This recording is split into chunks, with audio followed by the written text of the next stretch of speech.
పట్టణంలో మట్టి మాఫియా దందా. కుప్పం పట్టణంలో వాల్టా చట్టాలను వాగులో తొక్కుతూ పట్టపగలే మట్టి మాఫియా పేటరేగిపోయి పట్టణం నడిబొడ్డులోని పలమనేరు కృష్ణగిరి జాతీయ రహదారికి ఆనుకుని ఉన్న కుప్పం చెరువులో హిటాచీ యంత్రాన్ని, టిప్పర్ వాహనాలను ఉపయోగించి మట్టి తోలుతున్న వైనం.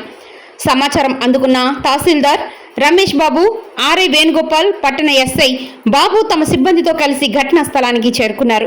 మట్టి తోలుతున్న 3 టిప్పర్లతో పాటు హిటాచీ వాహనాన్ని గుర్తించిన అధికారులు ఎలాంటి అనుమతులు లేకుండా చెరువులో మట్టి తవ్వకంపై ఆగ్రహం వ్యక్తం చేశారు. మట్టి తోలుతున్న హిటాచీతో పాటు మట్టి తోలడానికి వినియోగించిన టిప్పర్ వాహనాలను సీజ్ చేసిన తహసీల్దార్ తదుపరి చర్యలకు ఆదేశించడం జరిగింది.